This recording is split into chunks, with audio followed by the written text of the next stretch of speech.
Yung presensya dito sa aming bagong study na ito sa ngayong gabi.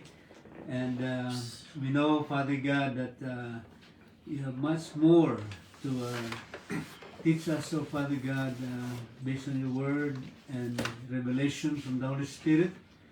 And we know we need you in our lives much more so today in this trying times, challenging times, so Father God, but we know that it is about your plan, about your timeline, oh Father God, Almighty Lord, that will be accomplished and will be done. And we will just be sensitive to what you want us to do this very time. We give you thanks, Father God, for everyone present, and we give you glory, Father, for your anointing and Pastor Marie to teach the word tonight. In Jesus' name, Amen. Hallelujah. Thank you, Lord. Praise God. Yung kailangan to. Okay lang.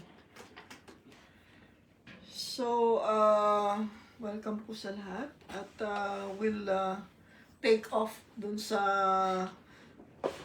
where we left off last week. Kasi, kumbaga, segue tayo dun sa talagang topic natin for tonight. So,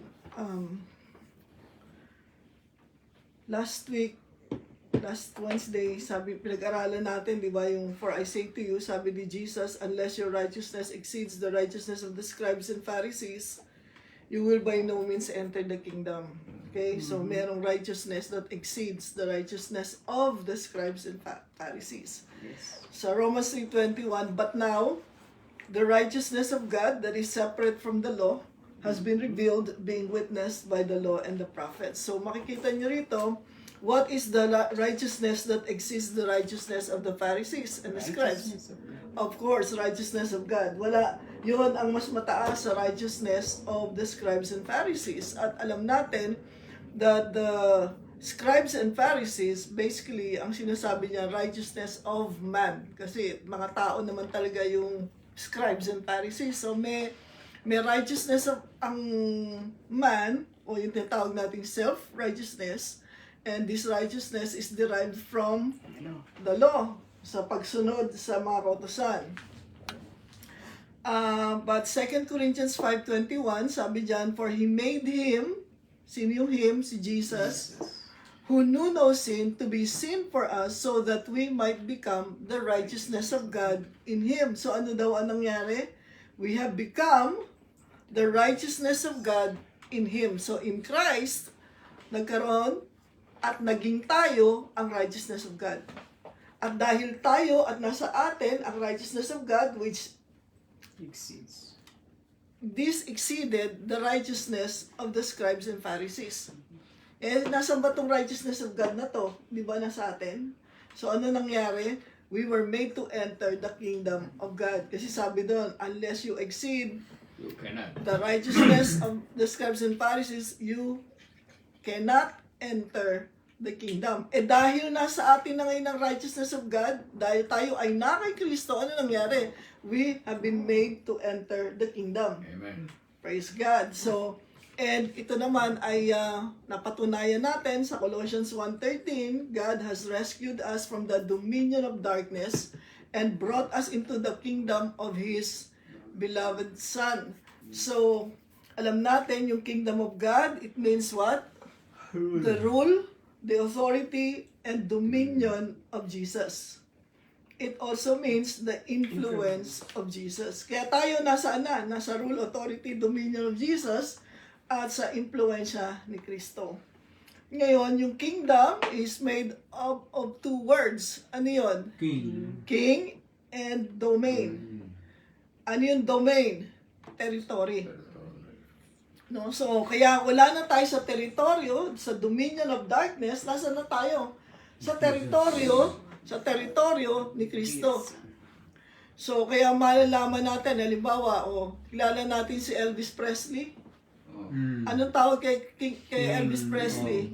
King of rock and roll. Ibig sabihin, pagdating sa rock and roll, teritoryo ni Elvis Presley. Si Michael Jackson, King of Pop. So, ibig sabihin, pagdating sa pop music, ang hari doon, Si Michael Jackson. Si Fernando po Jr., Tagalog movies. King of Philippine Movies. So pagdating sa pelikula, wala pa nakakakuha ngayon eh. Hanggang ngayon si The King pa rin, si FPJ di ba? Sa basketball naman ngayon, ang tawag kay LeBron ay King James kasi ang sabi para sa kanila pagdating sa basketball ngayon, ang hari ay si LeBron James. So, kaya si Kristo ay hari sa kaharian ng Diyos. Kaya ang napatunayan natin doon sa mga pinag-aralan natin, grace is not separate from the kingdom. There are no two gospels in essence because grace is just a facet of the kingdom. Isa lang siya sa mukha. Siya ay kaloob ng Diyos sa atin. It leads to salvation, amen, goodness, favor, goodwill of God unto His people. So, maliwanag so far. At tinignan nga natin itong illustration natin from the Old Covenant, andun ng law, obedience to the law ang requirement.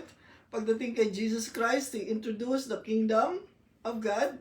Tapos, sa New Covenant, it's the birth of the church through the grace of God. So, ano ngayon inaantay natin?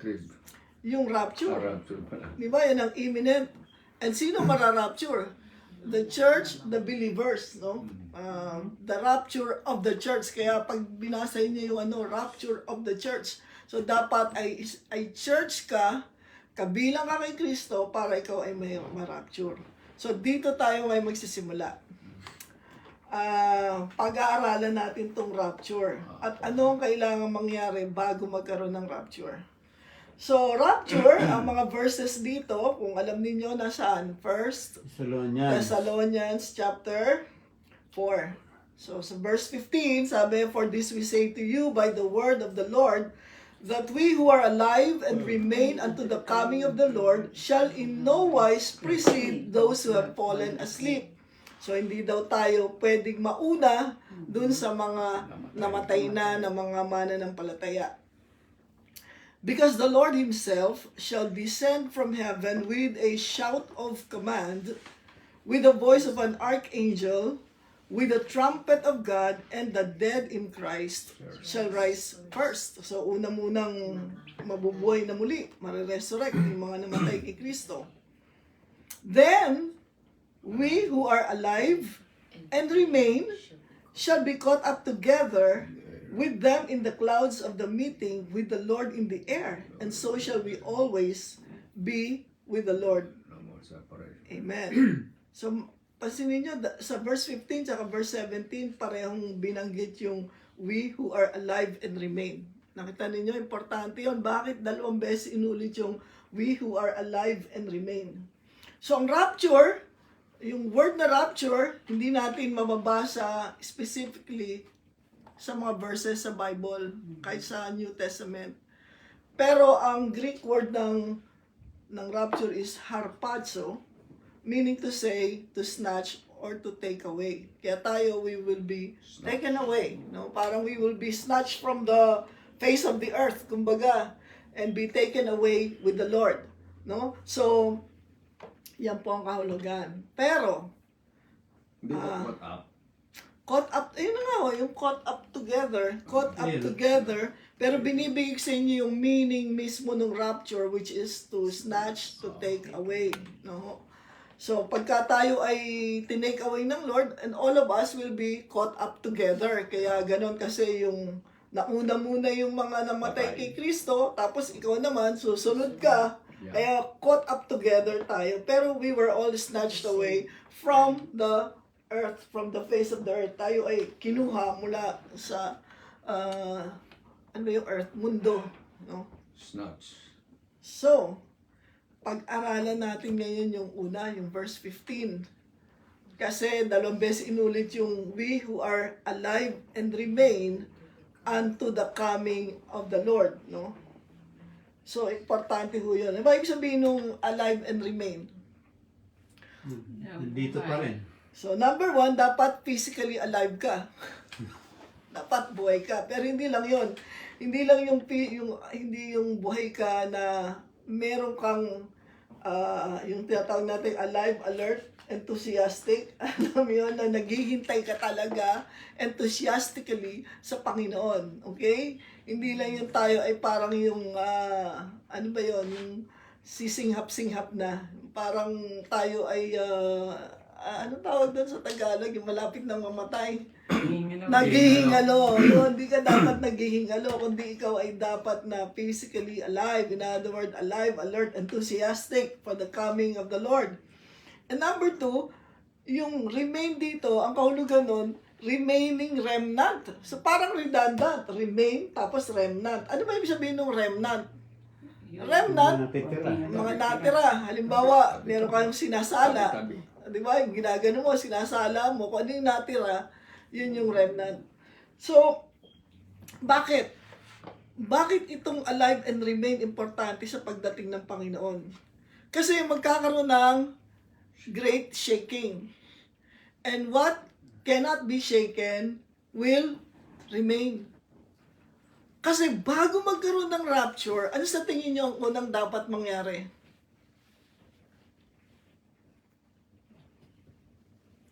Sabi natin, magkakaroon ng great revival, great awakening. Tama ba? Mm-hmm. Yun lang ba ang mangyayari? That at the same time that there is a great revival, a great outpouring, ano mangyayari? Maraming maboborn again. Okay, nandun na Yun ang yun. resulta. Yun ang resulta ng outpouring ng Holy Spirit. Yun lang ba mangyayari according to the Word of God? Wars and rumors of wars. Wars and rumors of war. Ito po. A great apostasy is going to happen in the last days before the rapture. So dito natin isesentro. Bago natin mapag-aralan yung rapture, pag-aaralan mo muna kung ano mangyayari bago mag-rapture. Ano yung mangyayari? Falling away. Apostasy. Hindi nga lang apostasy, great apostasy in the last days before the rapture. So, apostasy is the act of turning away from the faith. Hindi sinabing turning away from the church. No? Kasi maraming tao hindi mo nakakapagsimba eh. So, hindi mo ibig sabihin na pag hindi ka na nagsisimba, nag-apostatize ka na, nag-commit ka na ng apostasy. It is turning away from the faith. Sabi sa 2 Thessalonians 2:3, do not let anyone deceive you by any means, because that day will not come. Ano yung that day? The rapture. Will not come unless the apostasy shall come first and the man of sin shall be revealed, the son of perdition. Alam mo kasi, pagka pinag-aralan natin ang Biblia, gaano kabilis marireveal ang Antichrist? Gaano kabilis? In the twinkling of an eye, tama kayo. Pagka yun ang rapture, na parang immediately, no? Hindi mo alam yung gaano kabilis. But after the being caught up in the air, saka naman doon marireveal agad-agad yung Antichrist. Hindi yun magwe-wait muna ng 1 linggo bago nagkaroon ng Antichrist. So, magwe-wait muna ng kalahating araw. Kundi, agad-agad. No? Kung gaano kabilis yung rapture, ganun din kabilis marireveal yung Antichrist. Kaya, sabi dyan, that they will not come unless the apostasy shall come first. 1 Timothy 4:1. The Spirit clearly says that in later times, meaning to say, in the last days, some will abandon the faith and follow deceiving spirits and things taught by demons. So, marami daw, some will abandon. Ano yung sabihin ng abandon? Turn away. Tatalikuran yung kanilang pananampalataya kasi susunod sila saan? Sa mga deceiving spirits and teachings taught by demons. So, nangyayari na ba ngayon? Marami na ngayon nangyayari. Deception. Maraming deception. Tama kayo, mga deceiving teachings, no? Kaya kailangan tayo ay mapuspos ng karunungan ng salita ng Diyos. Andito pa mo ba tayo? So, ngayon, again, hinighlight ko that they will not come unless the apostasy shall come first. Now, and apostasy is abandon the faith. Si Kristo, ang Panginoon, nagsalita siya dito nung sinabi niya yung parable of the seed, parable of the sower, no? Sabi niya sa Luke 8:13, and those that fell upon the rock are the ones who, when they hear, receive the word with joy.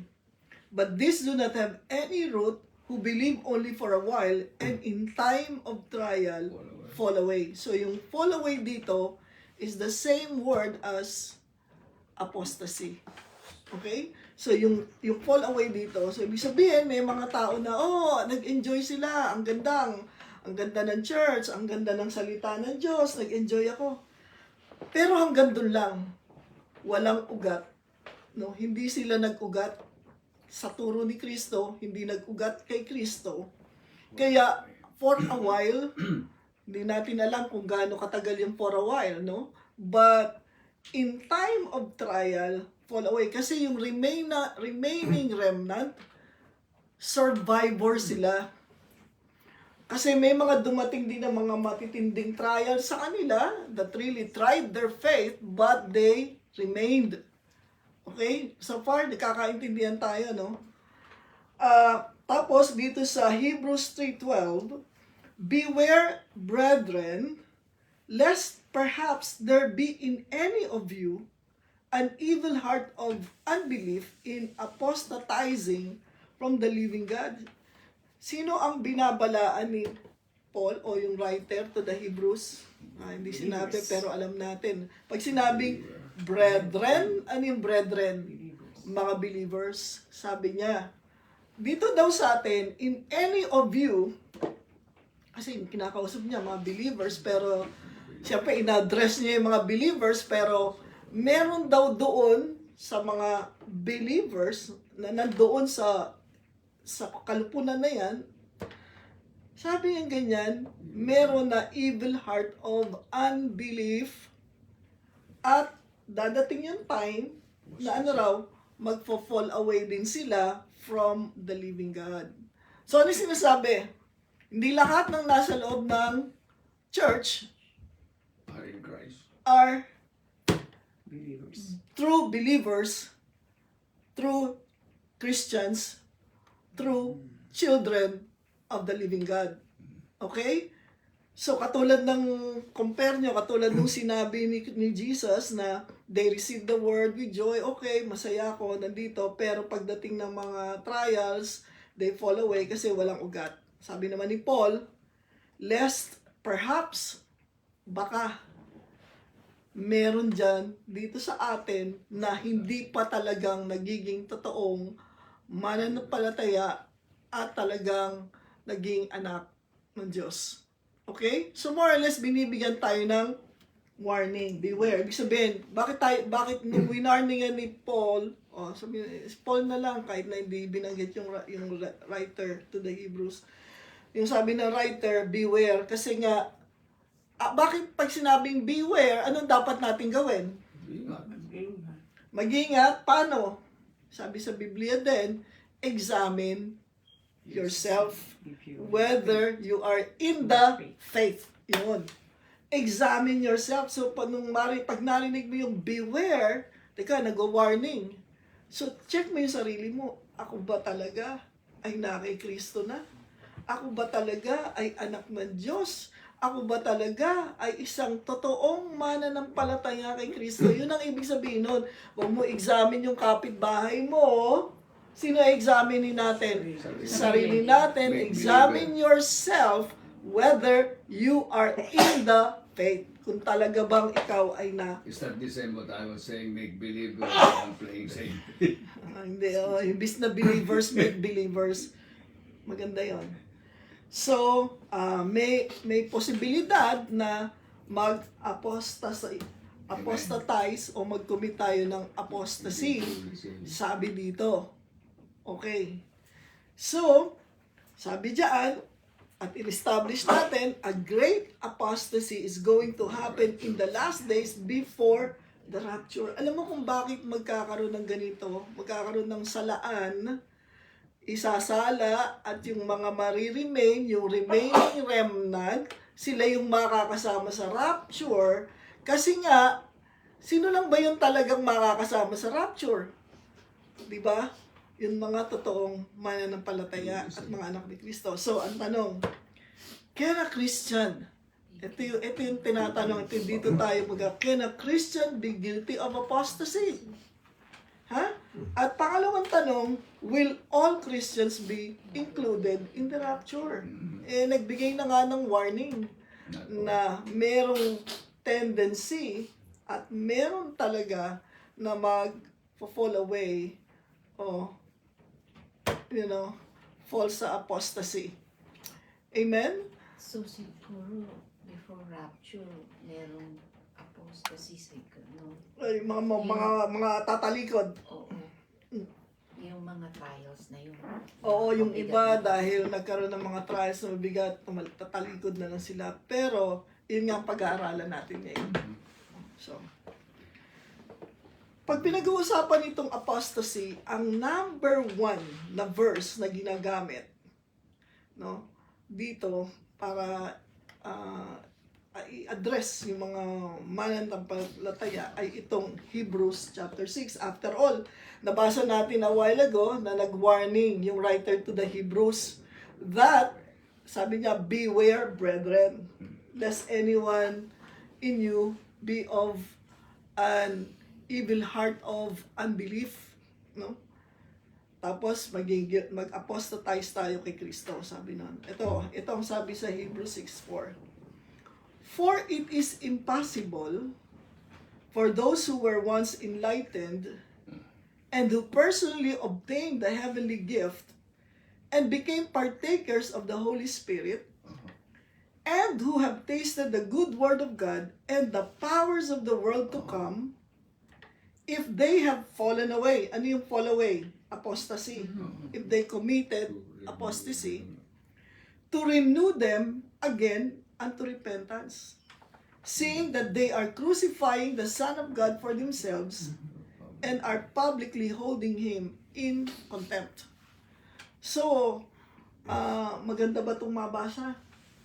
Sabi, imposible na makabalik pa tayo para makapag-renew ng repentance natin kung ito nga tayo, nag-fall away. So, pag-aralan natin, isa-isay natin. Sabi, it is impossible for those. May mga in-identify si Paul. Imposible ito sa mga tao. Mga taong ano? Who were once enlightened. So, pag sinabi mong enlightened, past tense ba to? Future, present tense? Past tense na. Ibig sabihin, dating nasa dilim, pero naliwanagan na. No? And who personally obtained the heavenly gift.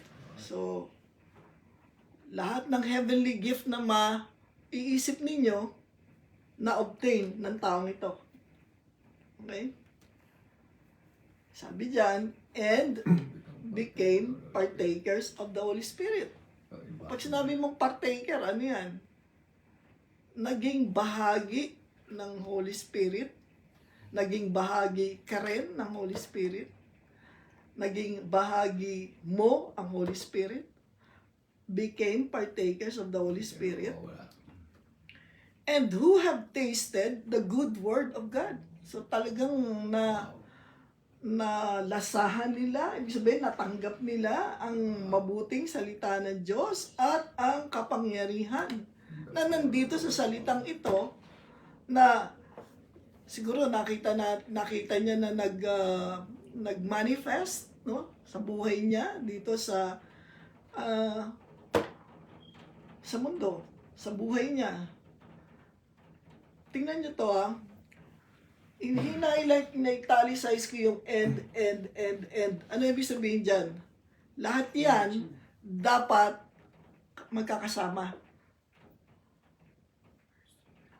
Enlightened and obtained the heavenly gift and partakers and tasted the good word of God and the powers of the world to come. Born again o hindi? Born again. Ha? Born again. Lahat ba agree? Speak to true believer. Born again. Born again. Lahat ba agree? I say, Lahat agree? yes. Lahat ito, this speaks of a true believer In Christ. and born again Christian Yeah. in Christ. Pakinggan nyo to kasi importante.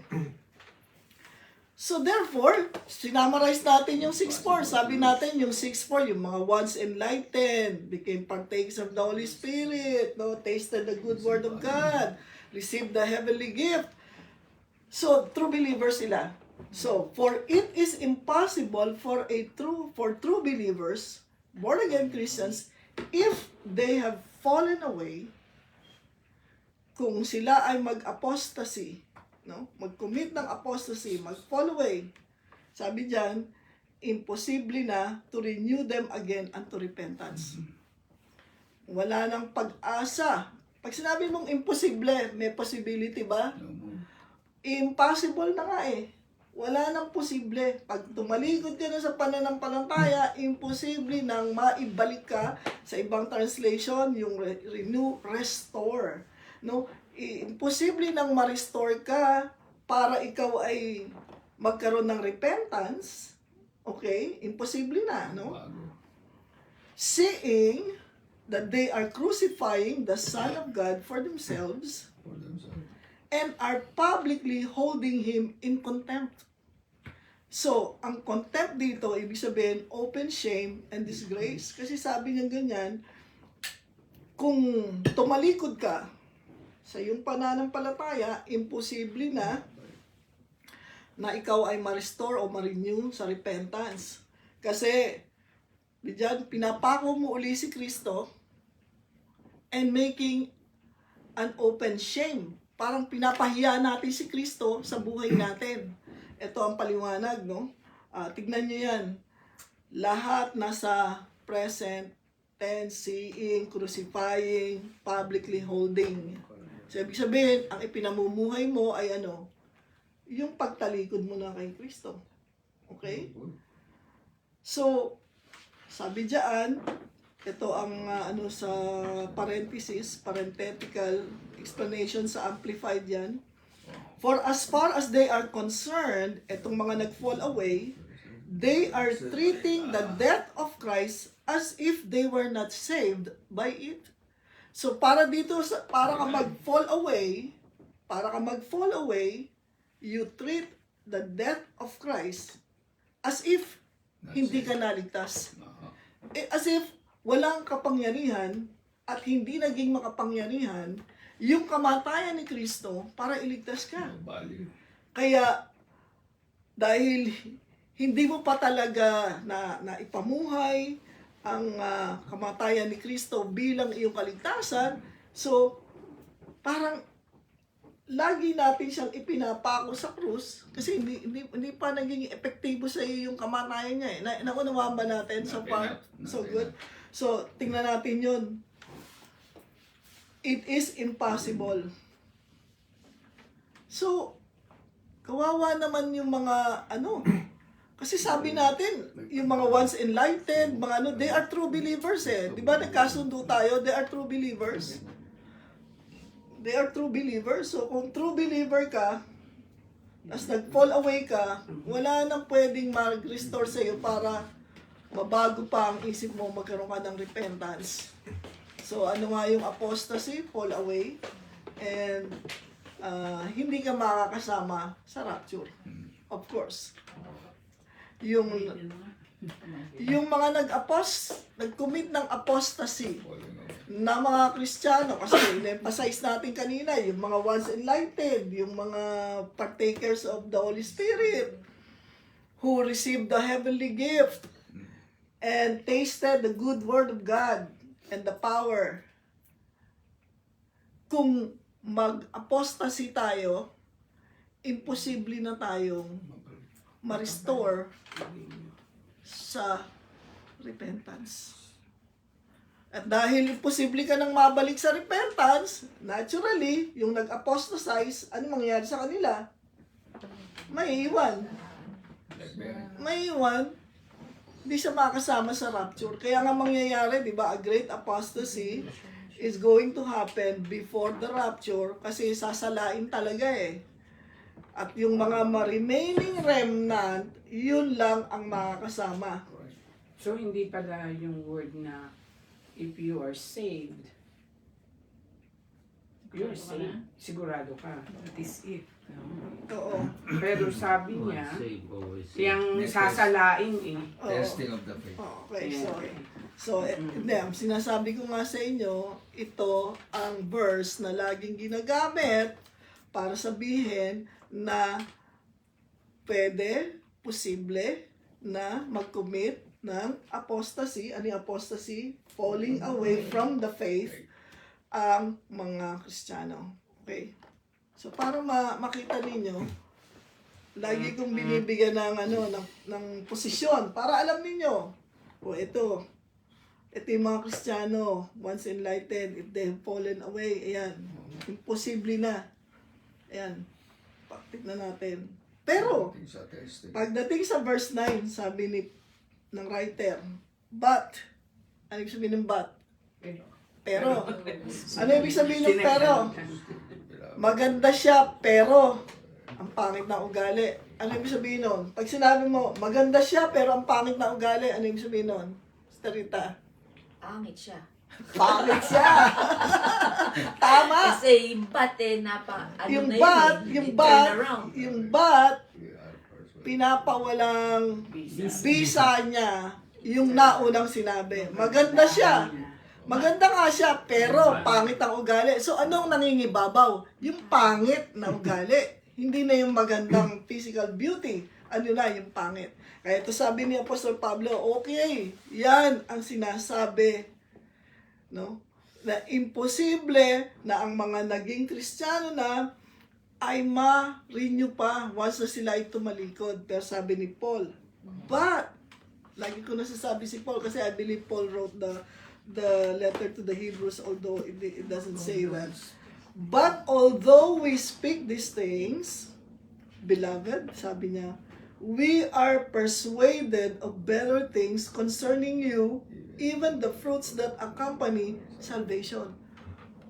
Totoo. Totoo. Na kung ang isang totoong Kristiyano at totoong anak ng Diyos ay tumalikod, wala na talagang pag-asa na mabalik ka pa. Pero, ano ibig sabihin ng pero? But, Pero, we are convinced and confident of better things concerning you. Kasi ito ay mga katanungan ng mga believers, ng mga Hebrew believers at the time this was written. Kasi maraming false teachers nung panahon na yun. deception. Okay? So, basahin natin yung mga iba-ibang translation, no? Kaya yung salitang but, napaka-importante niyan, but, no? Sabi niya, for it is impossible for those believers if they have fallen away, but, so ano ibig sabihin nun? Okay yan. Hypothetical nga lang yan eh. Yung tanong na yan, yung condition na yan. Sabi, pwede mong isipin, pero hindi pwedeng mangyari. Maliwanag ko ba yun? Pwede mong isipin na pwede kang ma-fall away, pero hindi pwedeng mangyari. Wala rin. Okay? Naintindihan niyo ba yun? Bakit hindi pwede mangyari? Eh kasi, etong bagay. Talaga kasi nag-ano ka. Okay, tingnan natin. Para maintindihan natin. Kasi kung naranasan mo. Ito yung mga ibang translation. But even if we speak like this, dear friends, we feel sure about you. Kasi may mga katanungan sila dahil marami sila narinig yung katuruan eh. No, marami nagsasabi sa kanila, ano pa rin kayo, makukumit niyo yung apostasy. May warning naman talaga. We know that you have the better blessings that belong to your salvation.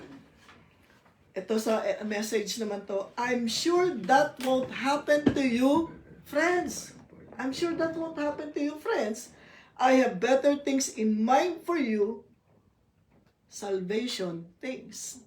At yung isa pa, though we speak in this way, yet in your case, beloved, we feel sure of better things, things that belong to salvation. So, ang ina-assure sa kanila, what we are telling you, what we are speaking about is not what accompanies apostasy, but what accompanies salvation. No? Maliwanag ba? O ano? Pwede kayo magtanong mamaya kung meron kayong ano. So, bakit may mga nawawala? Bakit sinabing may mga nawawala sa pananampalataya? Because apostasy was, actually maraming verses sa apostasy. No? Bibigyan ko lang kayo ng konti.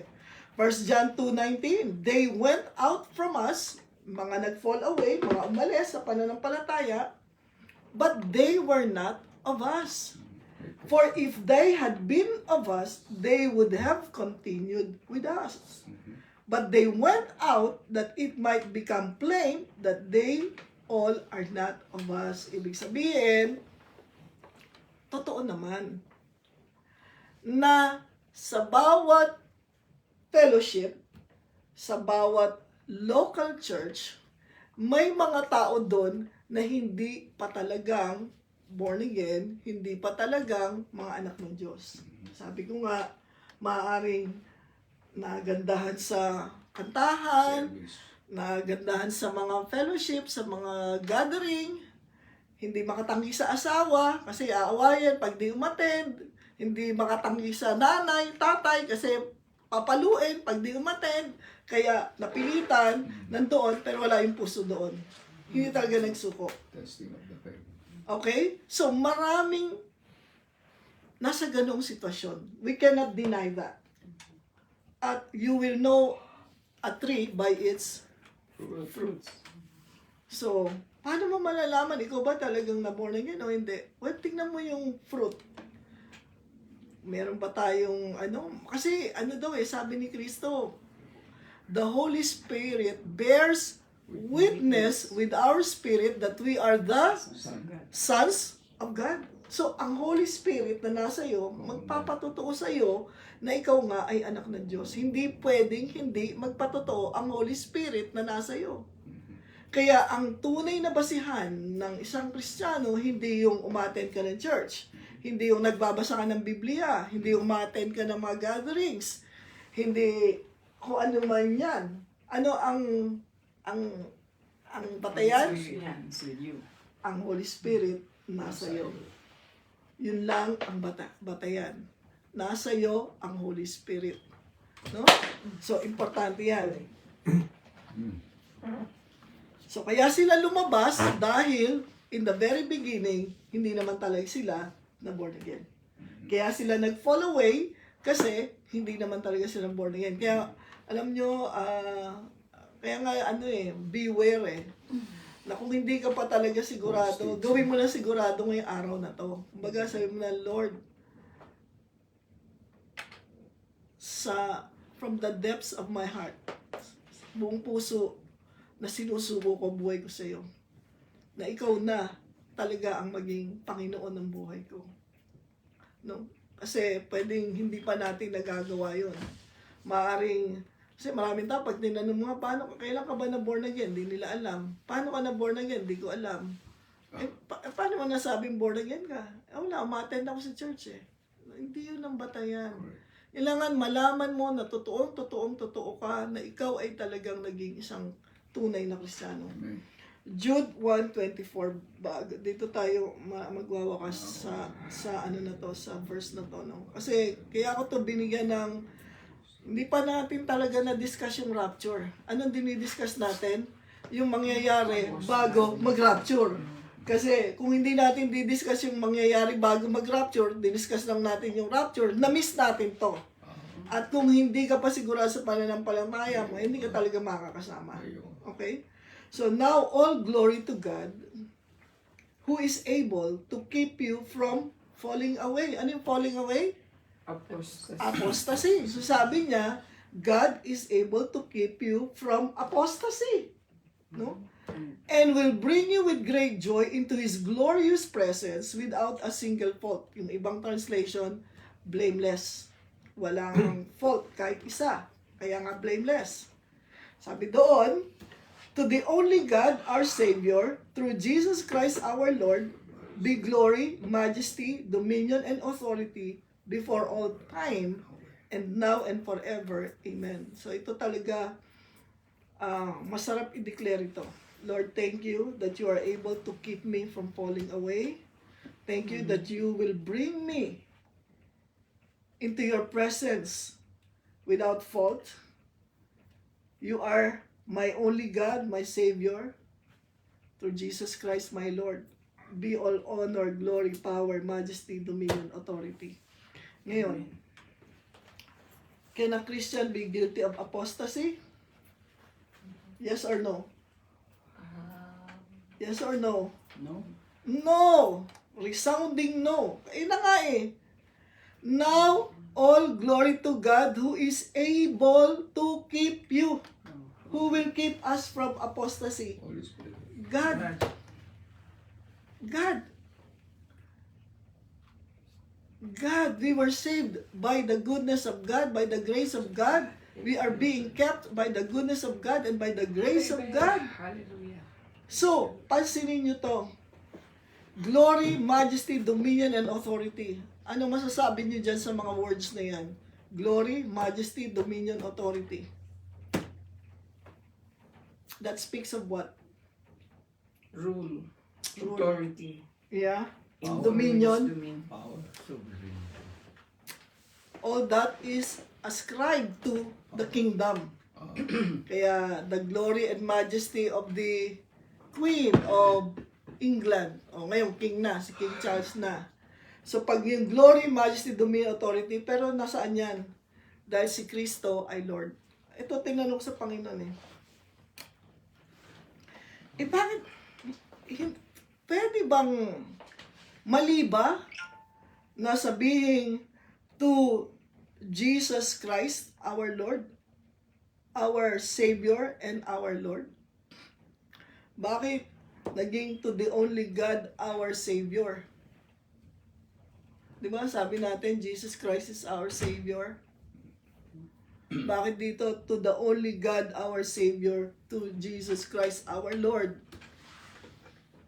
So again, this is just one of the questions I asked and meditated on. And mali bang sabihin to our only Savior, Jesus Christ, our Lord, meaning that Jesus Christ is both our Lord and our Savior? Hindi mali. Hindi mali, dahil si Jesus naman talaga, Savior natin, di ba? Pero bakit sa particular verse na to, yun ang sinabi? To make sure that we understand that He is God, to the only God, Sino ba yung God na sinasabi dito? si Jesus Christ. Hindi, sabi, through Jesus Christ eh. True. Hindi sinabing to the only God, our Savior, and Jesus, sabi, true eh. So, sabi dito, now all glory to God, who is the God mentioned here, God the Father. Now all glory to God the Father, who is able to keep you. So God the Father is able to keep us from falling away from apostasy. And He is the one bringing us into His own presence without fault, blameless, to the only God, our Savior, through Jesus Christ, our Lord.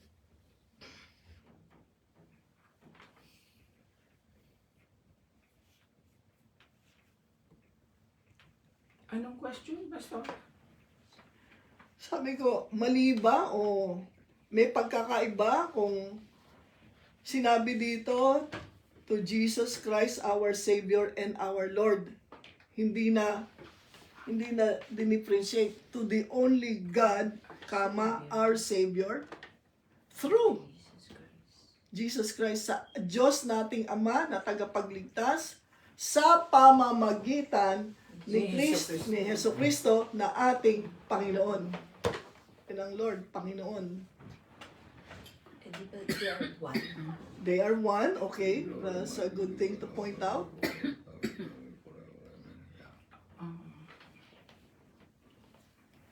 Sa tingin nyo lang, wala naman maling sagot. Pero, isn't it something to think about? Yeah. Pastora, siguro ang Diyos Ama ang ating Savior. Pero we cannot be saved without Jesus Christ. Okay. It is through Jesus Christ that we are saved. Amen? But our Savior is God the Father. Okay. Oh, that's a good point. Kasi alalahanin natin to.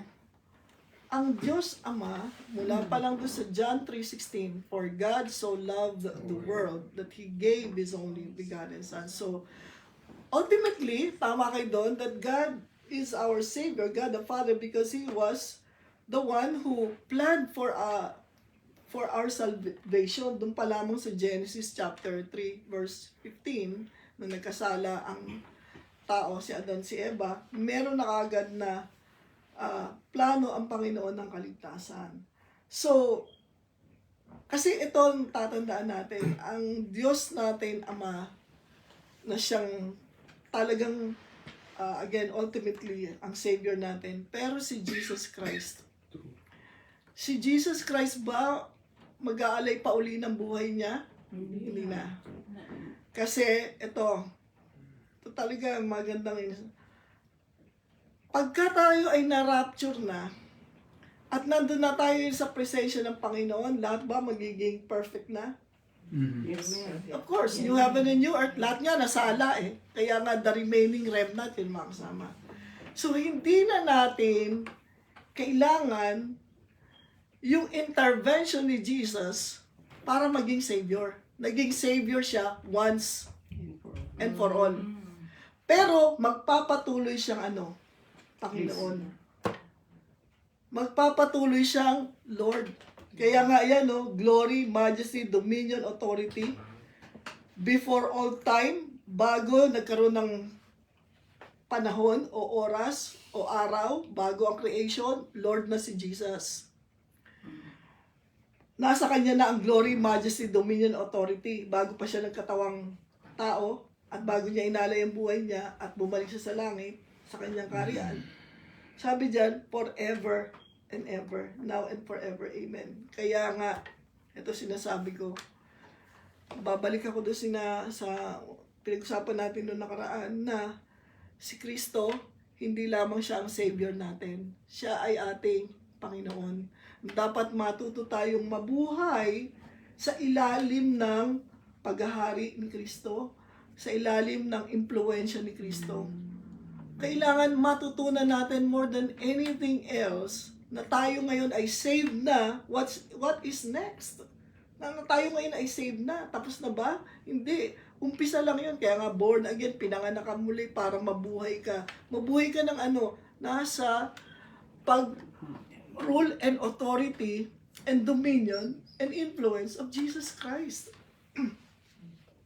So, ito yung pagdadasal natin lagi na, Lord, tulungan mo ko at binigay mo na yung Holy Spirit sa akin para maipamuhay ko ang pagiging Panginoon ni Jesucristo sa buhay ko. Kasi pag ikaw na pag si Kristo na ang Panginoon mo, hindi na ikaw ang nagdidirekta at naghahari sa buhay mo, sa buhay nating lahat. So, importante ito. Kaya, si Jesus Christ, naging Savior natin dito sa lupa. Kasi kailangan natin ng tagapagligtas. Pero pag tayo ay nandun na sa kanyang presensya at tayo na-rapture na, at nandoon na lahat ang bagay-bagay, meron pa ba tayong kailangang iligtas? Kung saan? Ililigtas pa ba niya tayo sa sakit? wala na nga sakit doon. Ililigtas ba niya tayo saan? Sa kasalanan? Wala na nga kasalanan doon. Ililigtas ba tayo niya sa kaguluhan? Wala na nga Kasi ando na tayo sa perfection ng Panginoon. Pero siya, si Kristo, magpapatuloy na ating Panginoon. Siya, ngayon pa lamang, dapat Panginoon na natin siya. Pag nasa heaven na ba tayo, si Jesus Christ makikita natin. Tsaka, Yes. yung si God. Makikita din natin. Pero, hindi natin sinasabi na, kasi ang nasa isip ng mga tao, of course, that's another Bible study. Makikita natin na, ito ang Diyos, Ama, ito si Kristo, ito ang Espiritu Santo. Ganun ba yun? Hindi We will have a different sense of understanding pag nandun na tayo. Ngayon, ang hirap imaginein. Di ba? Ang hirap imagine, ano ba talaga? Kasi seated at the right hand of the Father. Di ba? Sabi natin. So, tatlo ba ang makikita natin doon? Makikita ba natin? O hindi, no? Pero magkakaroon tayo ng different sense and understanding of how things work and operate in that kind of dimension. Kasi iba na yung dimension natin, glorified tayo lahat So, hindi specific yung sagot. Pero, masesense mo ang Father, Son, and Holy Spirit in a perfect understanding of things. Ngayon, imperfect tayo. Sabi, we see through a glass darkly. Malabo pa sa atin lahat yan. Kasi nandito pa tayo sa lupa. And we only understand in part. Sabi, we only understand in part. Konti pa lang, naintindihan natin. Hindi pa natin naintindihan lahat. But the thing na tinuturo sa atin, hindi na tayo kailangan iligtas ni Jesus sa sakit. Walang sakit sa langit. Hindi tayo kailangan iligtas sa bisyo kasi wala doon. Hindi tayo kailangan iligtas sa kasalanan kasi walang kasalanan doon. Pero si Jesus, magpapatuloy na hari natin, Panginoon. So, ngayon pa lang, let's surrender our lives to the Lord. No, maging Panginoon natin siya. And I don't have mga number 1, 2, and 3, 4, 5, 6. Paano natin gawing Panginoon si Kristo? No? The Holy Spirit will reveal it to us. Kung ano. May question ako, Pastor. Di ba pag nagpe-pray tayo, we always say, To the Father. through Christ our Lord and Savior Jesus Christ. Yeah. So, can we do this like if I pray something na thank you Lord for the gift of this I pray to the only God our Savior through Jesus Christ our Lord. Pwede mo sabihin yan. Walang problema doon. Pero ang tinuro Kasi naman sa atin, usually it's, ang tinuro naman sa atin ng Panginoon is, Jesus Himself is pray to the Father in the name of Jesus. Ngayon, pwede naman natin sabihin, Jesus Christ is my Lord and my Savior. No? Hindi mo sinasabing wag, sabihin mo. Kasi nandito pa tayo sa lupa. Talagang kailangan natin ng Savior. Savior from sicknesses, Savior from challenges, Savior from our problems and trials and troubles, Savior from temptation and sin. Lahat yan, kailangan natin ng Savior dyan. Pero ang paliwanag ko nga sa inyo, yung pagiging Savior ni Jesus sa atin, nasaan? Nandito. Pero pag si Kristo, nandun na tayo, na-rapture na tayo, wala na ililigtas sa atin si Jesus kasi nailigtas na tayo sa lahat. Kaya si Jesus, magiging patuloy nating Panginoon. Nangyayari, hindi Panginoon Pahingin. Puro pahingi noon. Pahingi noon, Lord, pahingi noon. Hindi na Panginoon. Pahingi noon, pahingi noon. So, ito po ay, sa tingin niyo ba magandang napag-aralan natin to? Na maintindihan natin lahat na, alam nyo, ang langit, yung presensya ng Diyos, salang-sala yun. Salang-sala. Kasi hindi pwede kang makapasok doon. At maraming parable si Jesus dyan. Hindi ka pwedeng maganda kung pangit ka. Kailangan totoo tayong born again. At kung sabi niya kay nag-Christian, be guilty of apostasy. No. Kasi yun nga sagot, paliwanag totoo kang Kristiyano eh. Sealed by the Holy Spirit na. So, that's a great relief. Amen. Saved ka talaga by the grace of God. So, will all Christians be raptured? Yes, So of there is course. no nothing can pluck you out of my hand. Yes, so Yun ang sasabihin. that is true. No one can pluck you out. Kaya nga lagi kayong paulit-ulit. Mga matatalino sabihin, paano ako tumalon? mas makapangyarihan ka pa sa Diyos. hindi pwede yun. So, may mga tanong po ba kayo bago tayo manalangin? So our faith is always being tested. Yes, of course. The faith, talagang being tested yan. Kasi, ano yan eh, piniperfect ng Lord eh. Kaya tinetest. Like gold. So the faith is always being tested, tried, and may end up triumphant or tragedy. So, ibig sabihin, Triumphant ka lagi. hindi tayo nakapokus doon sa falling away. Hindi. Kasi hindi yun para sa atin. Hindi yun para sa atin. Kaya huwag na kayong mabuhay sa takot. Ang focus natin ngayon, doon sa talagang pagkilos ng banal na espiritu Yes, oo. sa buhay natin. Kaya nga sinasabi doon, well, of course, unang-una sa lahat, let's pray na talagang nandun tayo. And again, tama yung sinasabi ni Pastor na, huwag na natin problemahin ito kung talagang totoo tayo. It will happen. Talagang magkakaroon ng great apostasy before the rapture. Pero andun din yung pangako eh, great outpouring of the Holy Spirit. Doon tayo mag-focus. Doon natin, saluhin natin yon, embrace natin yon, so that we will do more to expand the kingdom of God. No, we do not need to worry kasi ayun na, God is able to keep us from falling. Amen? Meron pa ba? Maliwanag na po. Meron pa kayong tanong? Related? Unrelated sa pinag-usapan natin? O? Since na may assurance ka na dyan, Yes. i-intensify mo na yung communion mo, fellowship mo with the Lord daily. Amen. Yun ang importante sa bawat isa.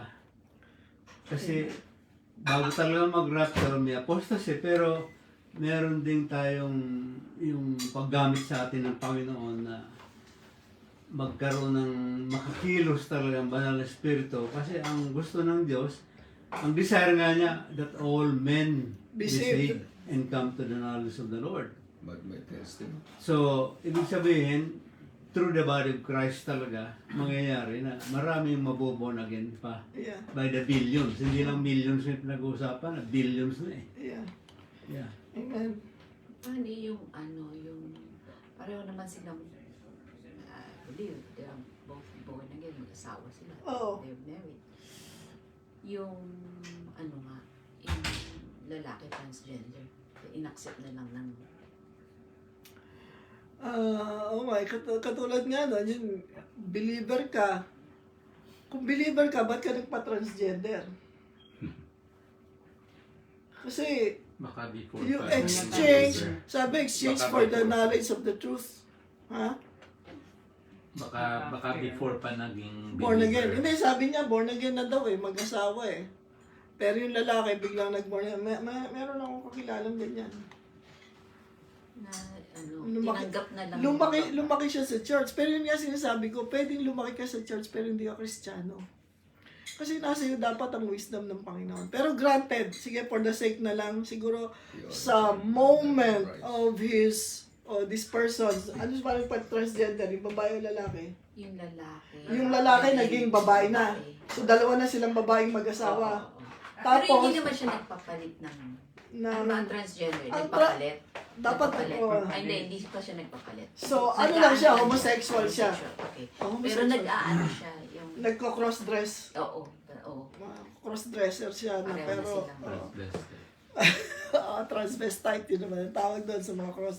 Hindi pa siya transgender pero naging transvestite. So ganito. I think ano siya na ng hormones. Hindi para papunta na siya sa magkaroon transgender. para magkaroon ng... Transition na yan. Nagta-transition na siya sa pagiging babae. Tapos born again pa ba siya? Ito nga, kasi marami na ngayong simbahan.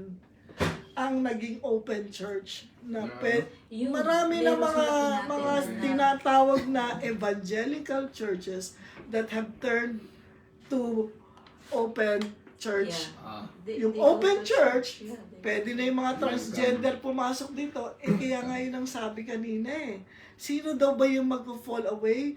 Those who will fall under false teachings. Di ba?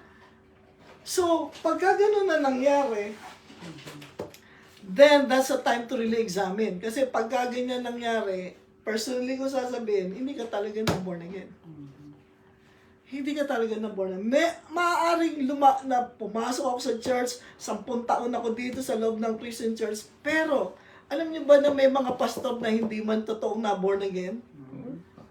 So, Ay, marami nag-confess Meron mga sabi niya, ang tagal ko pastor, hindi ko pala talaga naintindihan yung pagiging born again. Meron mga narinig ako mga testimony na gano'n. so kung kunwari kaibigan mo yung dapat sabihin mo. Oo, dapat sabihin mo, kanino mo sasabihin. Kung close ka dun sa asawa mong babae, dun sa babae, dun mo sa babae sabihin na kung ito-tolerate mo yan, then you are, ano mo sabi dun sa Book of Romans, na hindi lamang yung nagkakasala, kundi pati yung nakikiayon doon sa kasalanan.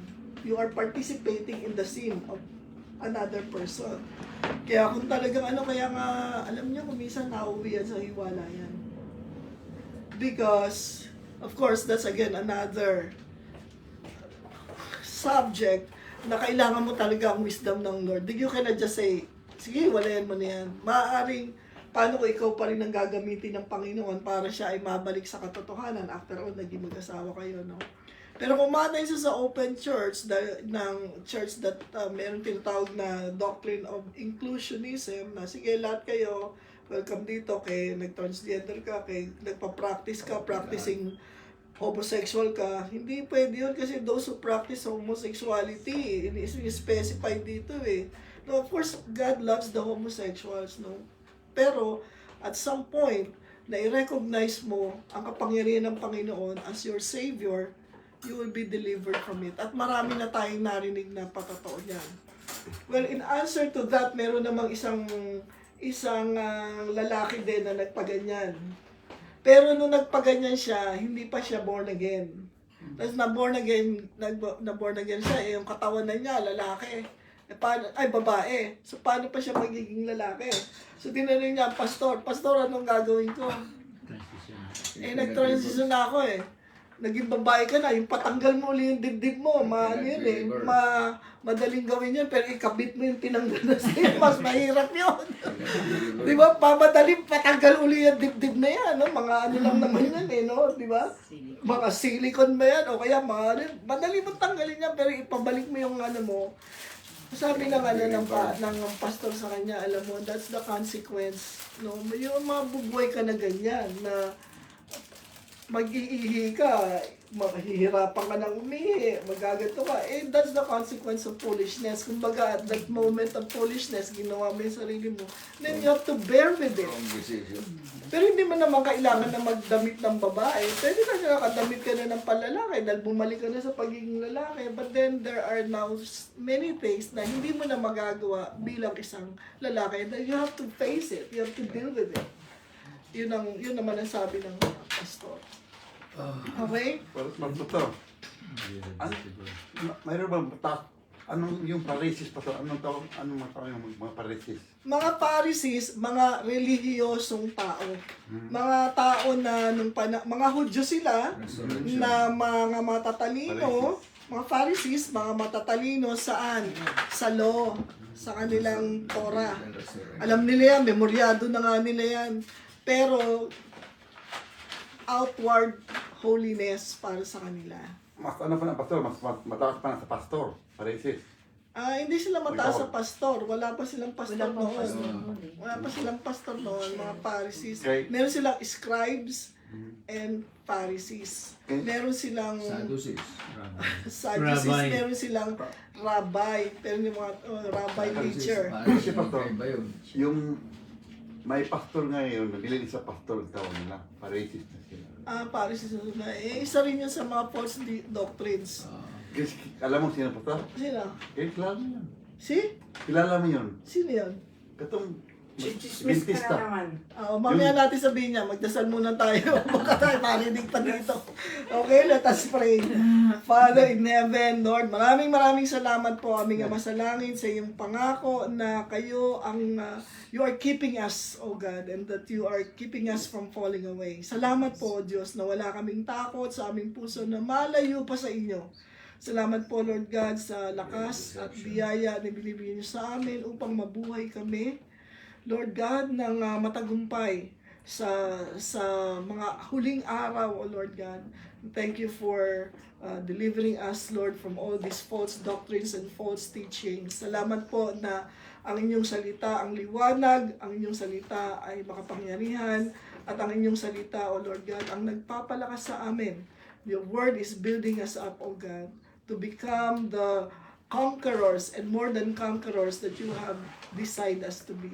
Kaya sa inyo po namin lahat binibigay ang papuri at pasalamat sa pangalan ni Jesus. Ang lahat ay magsabi ng Amen and Amen. Thank you, Lord. God is good.